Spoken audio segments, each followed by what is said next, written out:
जिंदगी प्यार की कहानी है, ये कभी आग कभी पानी है। चलने वालों जरा संभल के चलो, चलने वालों जरा संभल के चलो, भागना मौत की निशानी है, भागना मौत की निशानी है। नमस्कार मित्रों, वागधारा कविता के रंग वागीश के संग कार्यक्रम में आपका स्वागत है। अपनी तिकड़ी में इस बार फिर मैंने सजाए हैं दो अनमोल नगीने।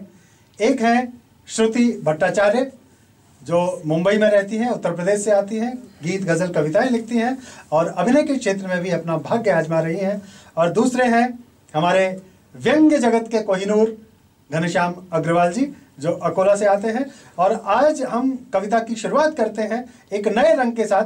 व्यंग्य की ताकत क्या होती है ये आप समझ पाएंगे, देख पाएंगे, महसूस कर पाएंगे।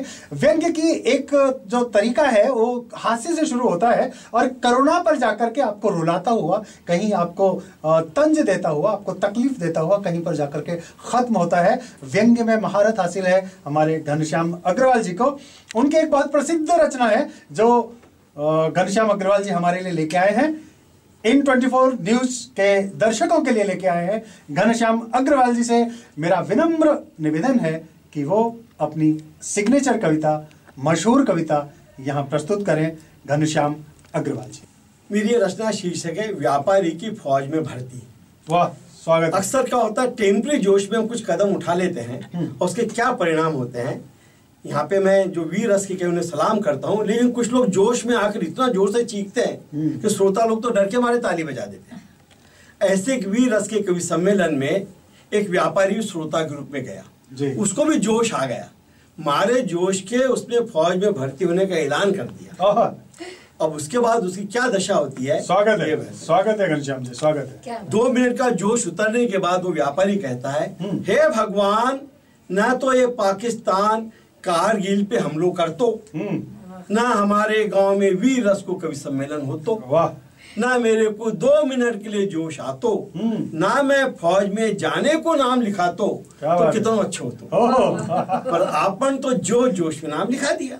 सबको जोश आ रहा था, कोई मारे जोश के खून दे रहा था, कोई पैसे दे रहा था।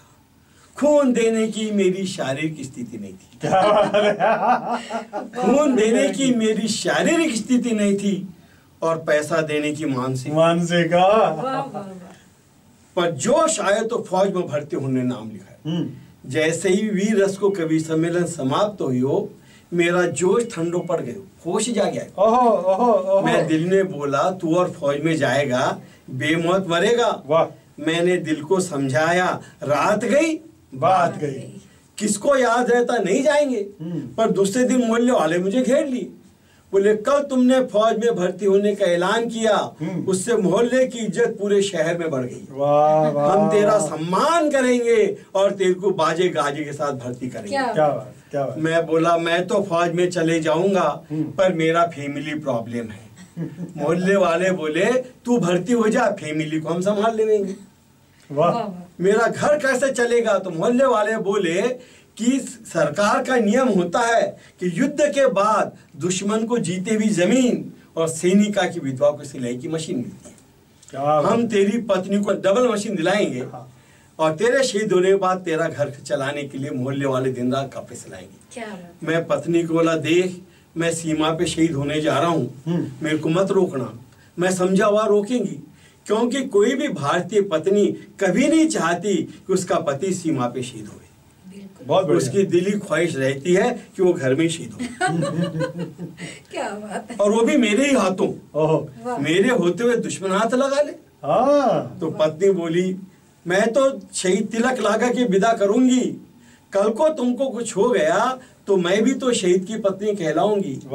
वीर चक्र लेने दिल्ली जाऊंगी, इस बहाने दिल्ली भी घूम के आऊंगी। क्या बात है, क्या बात है। मोहल्ले वाला पत्नी गला में माला डाली, मेरे को बाजे गाजे साथ ले जा रहे थे। मैं भीतर ही भीतर डर रहा था, क्योंकि मैंने देखा सामने से कुछ लोग एक बकरा को भी गाजे बाजे के साथ ला रहे हैं। बकरों मेरी तरफ देखा, मैं बकरा की तरफ, बकरों मेरी तरफ देखा और मैं बकरा की तरफ। समदर्दी का भाव जगा। समदर्दी, क्या बात है। समदर्दी के भाव जगे और आंखों आंखों में दोनों बोले इंशाअल्लाह ऊपर मिलेंगे। वो बकरा था, उसको तो कटना ही था। मैं मारवाड़ी व्यापारी बचने के उपाय सोच रहा था। मुझे मालूम था मैं फौज में रिजेक्ट हो जाऊंगा, तो फौजी दफ्तर देखते डर के मारे कांपने लगा। पर मोहल्ले वाले अफसर को जाकर बोले ये डर के मारे कांप नहीं रहा है, जोश के मारे हाँप रहा है। मेरा सिलेक्शन हो गया। मैं उनको बोला तुम मुझे भर्ती करोगा तो करो, पर कल को पाकिस्तान को मालूम पड़ेगा कि भारतीय सेना में मेरे जैसे व्यापारी भर्ती हो गए, वे देश पे आक्रमण करेगा, इसलिए मुझको घर जाने दो। ऑफिसर बोले क्या बोले, तेरे को देखकर पाकिस्तान हमला करेगा? अरे पाकिस्तान हमला करे इसकी तो हम राह देख रहे हैं। वाह वाह वाह, हम तो चाहते हैं कोई भी बहाने में हमला करे तो अब की बार उसको ऐसा मजा चखाएंगे कि दुनिया देखेंगी ये पाक के साथ हमारी अंतिम जंग है। वाह वाह वाह, दुनिया देखेंगी ये पाक के साथ हमारी अंतिम जंग है। इस जंग के बाद पाकिस्तान खुद कहेगा कश्मीर भारत का अंग है। छोरा तू तो बहुत काम का निकला। जैसे मछली को पकड़ने के लिए कांटा का उपयोग करते, वैसे पाकिस्तान को भड़काने के लिए तेरा करेंगे। और इसको तो डायरेक्ट फ्रंट पर भेजो और फ्रंट में भी फ्रंट में रखो। वाह वाह। अब फ्रंट में जाते पहले तो दुबला पतला था, बारीक, डर के मारे इतना बारीक हो गया कि इसको दिखाई भी नहीं देता। क्या बात है। उस दिन हमारे ब्रिगेडियर आए, वो कर्नल को बोले वो सामने की तीसरी लाइन में बंदूक तो 4 दिख रही है, जवान 3 ही है। कर्नल बोला एक जवान बंदूक से भी बारीक हो गया। ब्रिगेडियर मेरे पास आया, बोला इतना बारीक जवान किसको दिखाई नहीं देता, इसको यहाँ से निकालो, इसको दुश्मन के एरिया में जासूसी करने को अकेले को भेज दो। बहुत बढ़िया, बहुत बढ़िया। मैं दिल में वीर रस के कवियों को कोसता हुआ गया।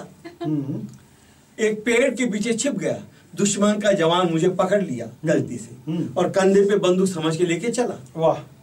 मैं दिल में सोचा कल जो मालूम गिरेगा कंधे पे बंदूक नहीं जवान है तो मुझे शहीद करेगा। हे ईश्वर मेरी रक्षा कर, हे राम मेरी रक्षा कर। यहाँ से कविता के भावना देखिए, हे ईश्वर मेरी रक्षा कर, हे राम मेरी रक्षा कर। मैंने मदद के लिए राम को पुकारा, मदद के लिए अल्लाह दौड़ता है। वाह क्या बात। मदद के लिए राम को पुकारा, मदद के लिए अल्लाह दौड़ता आया, क्योंकि तभी वहां पर अजान हुई और वो दुश्मन का जवान मुझे कोने में खड़ा करके नमाज पढ़ने बैठ गया, मुझे भागने का मौका मिल गया। बहुत सुंदर, बहुत सुंदर। मगर मेरे व्यापारी दिल ने कहा मैं व्यापारी हूँ, किसी से लड़ नहीं सकता, इतना बलवान नहीं हूँ। व्यापारी हूँ, किसी से लड़ नहीं सकता, इतना बलवान नहीं हूँ, पर एक नमाजी को धोखा दूं इतना भी ईमान नहीं। वाह वाह। जो होगा देखा जाएगा। पर नमाज पढ़ के उठा, वो अभी नमाज पढ़ के उठा था, इसलिए उसकी आंखों में नफरत नहीं मोहब्बत थी। मोहब्बत। उसने मेरा हाल पूछा, चंद सवाल पूछा, मैंने उसे सारा किस्सा सुनाया, किस तरह वीर रस की कविता सुनकर यहाँ तक आया। वाह। सुनकर वो रोने लग गया, मुझे गले लगाते बोला मैं भी ओरिजिनल सैनिक नहीं हूँ। कराची में भी वीर रस का मुशायरा हुआ था, मैं भी डाय भाई व्यापारी टेम्परी जोश में यहाँ तक आया हूँ। व्यापारी भाई भाई, वो मुझे मारना तो दूर सीमा तक छोड़ गया। क्या बात। मारना तो दूर सीमा तक छोड़ गया। रास्ते में अपना दर्द कहकर मेरा दर्द सुनकर एक रिश्ता सा जोड़ गया। बहुत खूबसूरत। वाह। एक रिश्ता सा जोड़ गया। ब्रिगेडियर ने बोले जवान तो दुश्मन के एरिया से आया है, बता कौन सी खबर लाया है। मैंने कहा जैसा दर्द वहां पर है वैसा ही दर्द यहाँ पर है। क्या बात, क्या बात। जैसा दर्द वहां पर है वैसा ही दर्द यहाँ पर है। पहले दर्दों को मिटाओ, फिर सोचेंगे कौन कहाँ पर है। क्या बात, बहुत खूबसूरत। फिर सोचेंगे कौन कहाँ पर है। हुजूर, मैं राजनीति कहती है, राजनीति ने नफरत फैलाई है और कविता ने मोहब्बत फैलाई है। बहुत सुंदर। राजनीति ने नफरत फैलाई है, कविता ने मोहब्बत फैलाई है। व्यापारी जिस दिन यहाँ का वहाँ का सीमा पर आएगा, देश का सारा प्रॉब्लम एक दिन में हल हो जाएगा। बहुत खूबसूरत। देश का सारा प्रॉब्लम एक दिन। बहुत खूबसूरत। जब भी भाषा में आता है कौमा और पूर्ण विराम, तब भाषा हो जाती है बहुत मजबूत। और अब हम लेते हैं एक अल्प विराम। ब्रेक के बाद फिर मिलेंगे और सीधे ले चलेंगे श्रुति भट्टाचार्य के पास।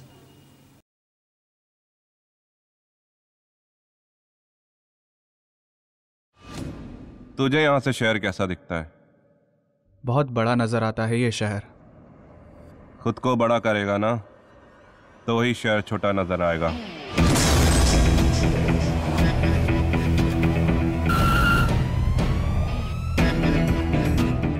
मोबाइल दिखा, मोबाइल। अबे साले चोर, तू मरवाएगा एक दिन। करना क्या है? मोहल्ले के लड़कों को इकट्ठा करके शाखा ही तो खोलनी है। पर देव सिंह की क्यों? क्योंकि देव सिंह इस कोटा शहर का सबसे बड़ा पॉलिटिकल गुंडा है।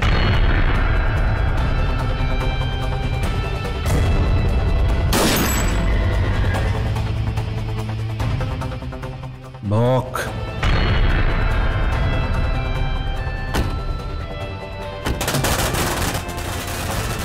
खबर पक्की है, देव सिंह चुनाव विपक्ष से लड़ने वाला है।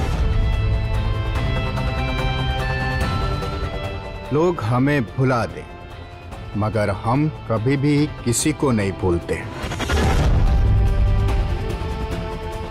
सोच रहा हूँ कि तुझे बड़ा आदमी बना दूं, मुझसे भी बड़ा।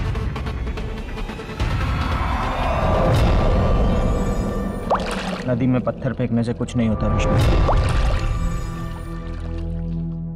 वो बस इतनी बड़ी नदी में डूब जाता है।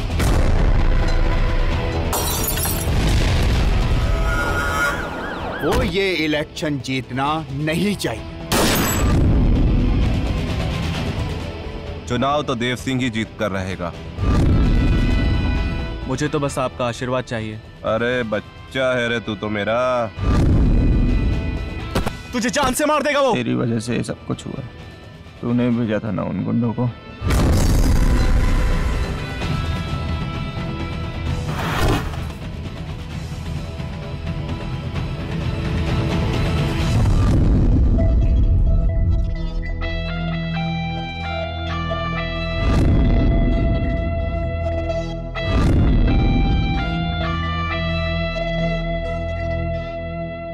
कुछ तो होता है दीवाने में जुनूं का भी असर, और कुछ लोग भी दीवाना बना देते हैं। ब्रेक के बाद एक बार फिर आपका स्वागत है कविता के रंग वागीश के संग कार्यक्रम में। और वागधारा में शब्दों की धारा बहाने के लिए इस वक्त हमारे साथ मौजूद है श्रुति भट्टाचार्य। हम प्यार के तराने सुनने के लिए सीधे रुख करते हैं श्रुति भट्टाचार्य का। नमस्कार। तो गीत हाजिर है आपके सामने। स्वागत। ये प्यार की पतंग है, उड़ा ले धीरे धीरे, क्या बात है। मुझे तो तू पसंद है, बुला ले धीरे धीरे। ये प्यार की पतंग है, उड़ा ले धीरे धीरे, मुझे तो तू पसंद है, बुला ले धीरे धीरे।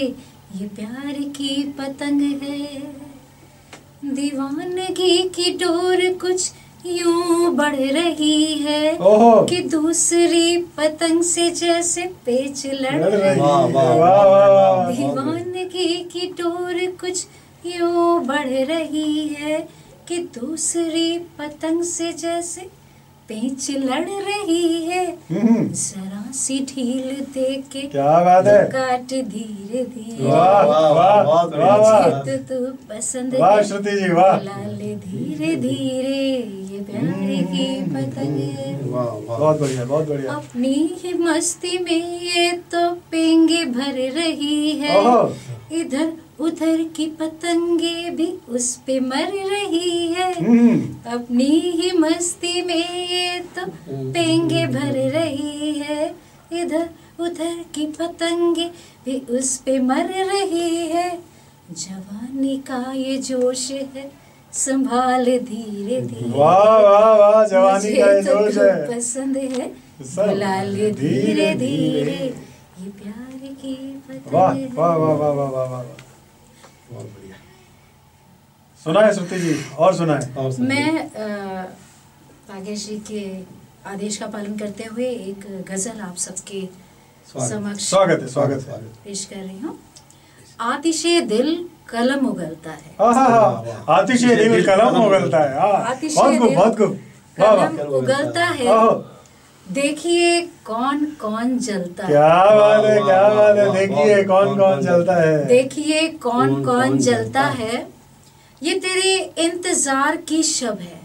ये तेरे इंतजार की शब है। ये तेरे इंतजार की शब है, जिसका सूरज नहीं निकलता है। क्या बात है। जिसका सूरज नहीं निकलता है, अपने चेहरे को साफ नहीं करता। वाह, क्या बात है। अपने चेहरे को साफ नहीं करता, आईना रोज वो बदलता है। आईना रोज वो बदलता है। तुमसे अच्छा तो तुम्हारा नाम है। तुमसे अच्छा तो तुम्हारा नाम है। तुमसे अच्छा तो तुम्हारा नाम है। हम सफर बन के साथ चलता है। वाह वाह वाह। हम सफर बन के साथ चलता क्या है। बात है, क्या बात है। ये शजर तुम्हारी यादों का। ये शजर तुम्हारी यादों का। तुम्हारी यादों का, जो श्रुति के जिगर में पलता है। क्या बात है, क्या बात है। जो श्रुति के जिगर में पलता है। क्या बात है। श्रुति, किसी शायर ने बहुत कमाल की लाइनें लिखी हैं कि तुम समंदर की बात करते हो। क्या बात है। तुम समंदर की बात करते हो, लोग आंखों में डूब जाते हैं। क्या बात है। बहुत श्रुति बहुत बढ़िया गीत लिखती हैं, गजल लिखती हैं और कविताएं भी उतनी ही अच्छी लिखती हैं, अभिनय भी बहुत शानदार तरीके से करती हैं, स्क्रीन पर नजर आती हैं। श्रुति जी से मेरा निवेदन है कि और एक रचना हमारे दर्शकों के लिए, जी जरूर, इन 24 न्यूज के दर्शकों के लिए और वागधारा के इस कार्यक्रम कविता के रंग भागीश के संग के लिए जरूर सुनाए। श्रुति जी। जी, एक कविता आप सबके साथ। स्वागत स्वागत। आसमान में उड़ना चाहती हूँ। आसमान में उड़ना चाहती हूँ, एक परी सी दिखना चाहती हूँ। बहुत खूब। एक परी सी दिखना चाहती हूँ, है मुझमें नन्हे बच्चे के मुस्कान सी पाकीज़गी। है मुझमें नन्हे बच्चे के मुस्कान सी पाकीज़गी, दिलों में सबके उतरना चाहती हूँ। बहुत खूबसूरत। वाह। दिलों में सबके उतरना चाहती हूँ, पंखों को सहलाती दुलराती करती उड़ने का प्रयत्न। पंखों को सहलाती दुलराती करती उड़ने का प्रयत्न, पर दूसरे को उड़ते ना देख पाने की लोगों की असमर्थता। पर दूसरे को उड़ते ना देख पाने की लोगों की असमर्थता मुझे उड़ने ही ना देती। क्या वाह वाह, बहुत बढ़िया। मुझे उड़ने ही ना देती, जरा सा उड़ती कि नीचे गिरा देती। वाह जी वाह। जरा सा उड़ती कि नीचे गिरा देती। डर है तो मुझे बस इस बात का, कोई ना काट दे मेरा पंख जज्बा। क्या बात, बहुत बढ़िया। डर है तो मुझे बस इस बात का, कोई ना काट दे मेरा पंख जज्बात का, जो जज्बा नहीं तो इंसान नहीं रह जाऊंगी। जो जज्बा नहीं तो इंसान नहीं रह जाऊंगी, बस गौशाला में खड़ी दिन रात चारा खाऊंगी। क्या बात है। बस गौशाला में खड़ी दिन रात चारा खाऊंगी, आएगा इंसान एक बाल्टी में मेरा सब कुछ ले जाएगा। क्या बात। आएगा इंसान एक बाल्टी में मेरा सब कुछ ले जाएगा, कुछ ना कर सकूंगी बस माँ माँ चिल्लाऊं। वाह, बस माँ चिल्लाऊं। बहुत खूबसूरत, बहुत बढ़िया। अगर घनश्याम अग्रवाल जी इजाजत दें तो आज मेरा मन है एक गीत सुनाने का। स्वागत है। और ये गीत मेरा लिखा हुआ नहीं है, ये हमारे गीतों के सुकुमार कुंवर बेचैन जी का लिखा हुआ गीत है। और मौसम है, माहौल है, मस्ती है। आज मेरा मन है कि मैं कुंवर बेचैन को गाऊं। वो तो बहुत बड़े गायक हैं, मैं कोशिश करता हूं कि उनके आसपास तक पहुंच सकूं। उनका बहुत प्रसिद्ध गाना है।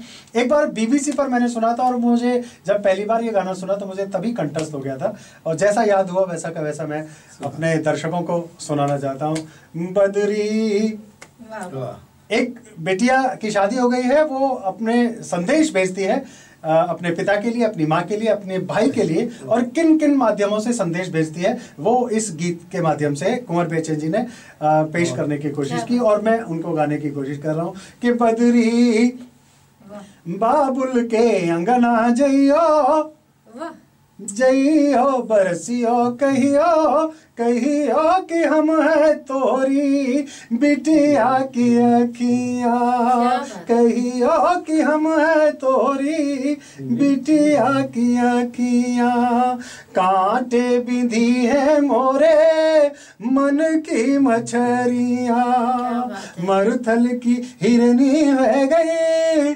सिगरी उमरिया। ओ बुजरी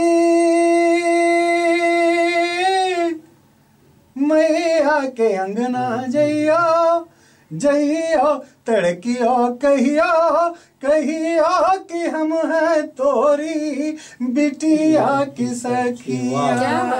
और बहुत मार्मिक है। अब के बरस राखी भेज न पाई, अब के बरस राखी भेज न पाई, सूनी रहेगी मोरे वीर की कलाई। ओ पुरवा भैया के अंगना जइया छू छू कलैया कहिया कहिया कि हम है तोरी बहना की रखिया, कहिया कि हम है तोरी बिटिया की आखिया, कहिया कि हम है तोरी बिटिया की सखिया, कहिया कि हम है तोरी बहना की रखिया। वाह वाह, बहुत बहुत मार्मिक, धन्यवाद धन्यवाद। बहुत मार्मिक गीत है, बहुत मार्मिक गीत है। और सुनो तो हृदय भर जाता है। और बार सुनो, बरसों से गौर बेचैन जी मंचों पर ये सुनाते आ रहे हैं, और जब भी हम सब उनको प्रणाम करते हैं, उनका आशीर्वाद हम पर बना रहे, ये हमारी कामना है। और वाग्धारा कविता के रंग वागीश के संग कार्यक्रम में हमारी कोशिश ये रहती है कि बढ़िया से बढ़िया कविताएं हम अपने दर्शकों तक पहुंचा सकें, और जो माइलस्टोन बन चुकी हैं, मील का पत्थर बन चुकी हैं, इस तरह की कविताओं को भी पहुंचाने का हमारा प्रयास रहता है कि हमारे दर्शकों तक पहुंच सकें। कई बार ऐसा होता है कि किसी रचनाकार का नाम हमें नहीं पता होता, लेकिन उसकी रचना हमारे हृदयों पर इतनी गुद चुकी होती है, इतनी छप चुकी होती है कि हमारा मन करता है वो वहां तक पहुंचे। कई बार ऐसा हो सकता है हमारे कार्यक्रम में कि किसी रचनाकार का नाम किसी वजह से छूट जाए, लेकिन हम किसी भी रचनाकार को आहत नहीं करना चाहते, हम सबको सम्मान देना चाहते हैं हर रचना को। चूंकि एक बार रचनाकार जब रचना लिख देता है तो हम ये मानकर चलते हैं कि वो रचना जनता की विरासत हो जाती है, और इस तरह की विरासत लगातार हम लोगों तक पहुंचाने की कोशिश कर रहे हैं। इसी कड़ी में हमने योजना बनाई है कि हम दुष्यंत कुमार को अपने इस कार्यक्रम में गाएंगे, और भी अन्य बड़े कवियों को जिनकी रचनाएं आज जुबान पर चढ़ी रहती हैं, उन लोगों को हम सुनाने की कोशिश करेंगे।